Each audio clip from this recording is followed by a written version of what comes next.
Have you ever wondered why texts written over 2,000 years ago still hold power in a world driven by algorithms, deadlines, and digital noise?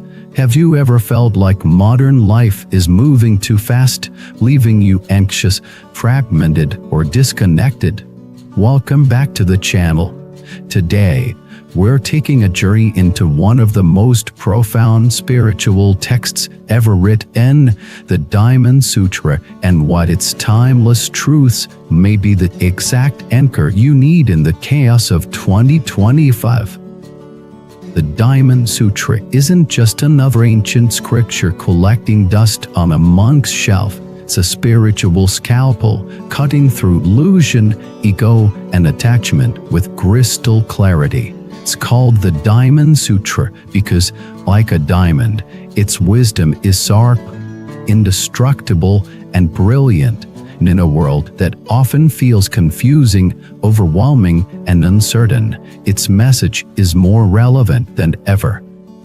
Let's begin with one of its most revolutionary teachings, the idea of non-abiding. Unabiding isn't about being detached from life.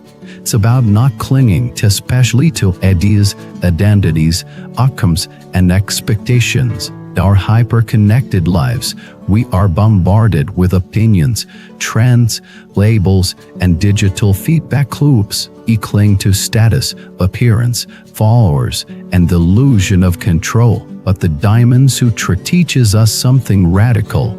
Clinging is the root of suffering.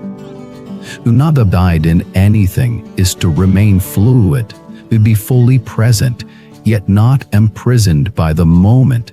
Move through life with full awareness, but without trying to freeze-frame reality into something it's not.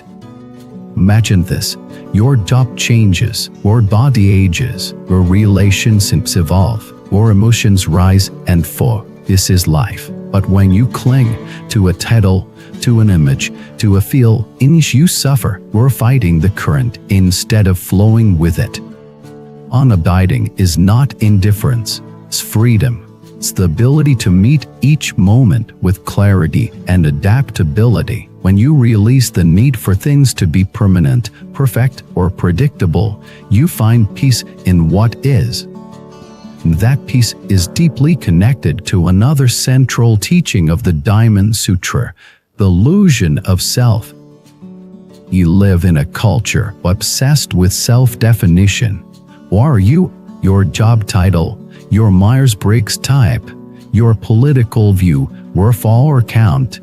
But the Diamond Sutra challenges this illusion. Tells us there is no fixed self. The self is a mental construct, the fluid, ever-changing process, not a solid identity. Why is this important? Because when we attach to a fixed self, we create suffering. You resist change. You take things personally. We separate ourselves from others. But when we realize that the self is empty of inherent existence, that it's not a static entity, but a dynamic expression, we open to something much more powerful: empathy, connection, and liberation. Think about a time when someone criticized you. If you're clinging to a fixed self, their words wound deeply. But if you understand the self as impermanent, those words pass through you. You can respond with curiosity instead of defensiveness. You become less reactive, more spacious.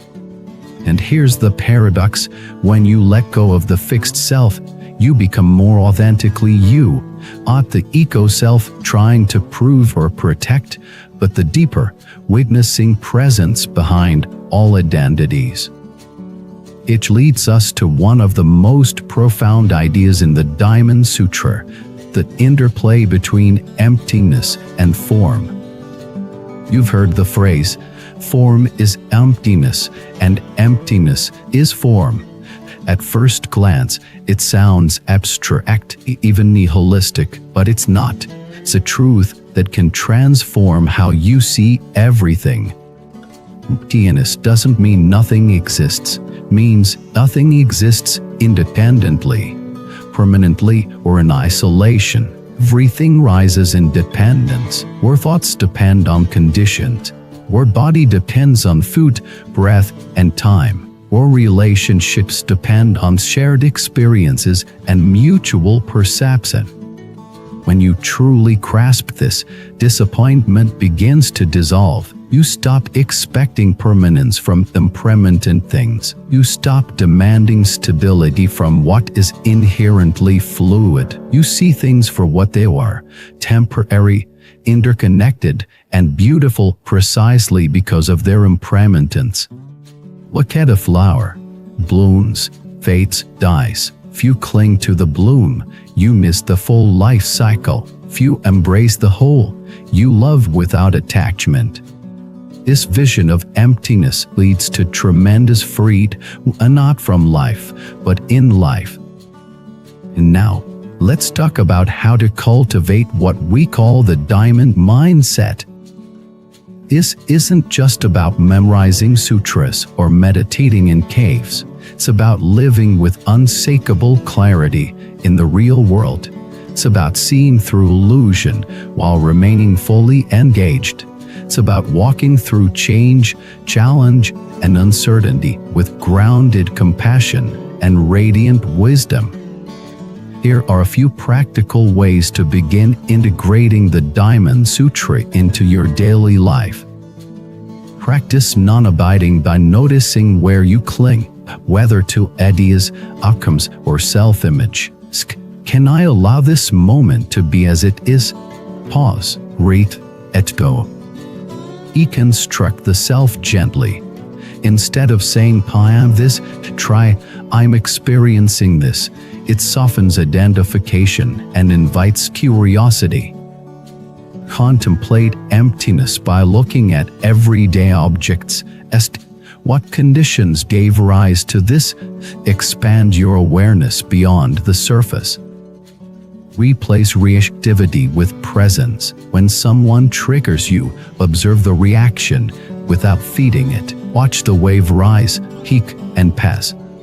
Cultivate stillness.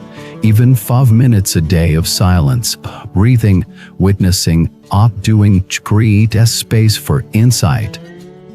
Read a passage from the Diamond Sutra slowly. Don't analyze. Let it wash over you. Let it unsettle you. Let it reveal something new. When you live this way, you begin to embody the diamond mind, not because you're unfeeling, but because you're unbreakable, not because you're detached, but because you're deeply present, not because you're passive, but because your action arises from wisdom, not impulse. And in this noisy, fast-moving world, this kind of clarity is a revolutionary act. You no longer need to chase meaning, and it rises in stillness. You don't need to prove your worth, it is inherent. You don't need to fear change, it becomes your teacher. This is the gift of the Diamond Sutra. It's not just philosophy, it's a path, dear sword, it cuts through illusion. It reflects your true nature, and it guides you not away from the world, but deeper into it. With eyes wide open.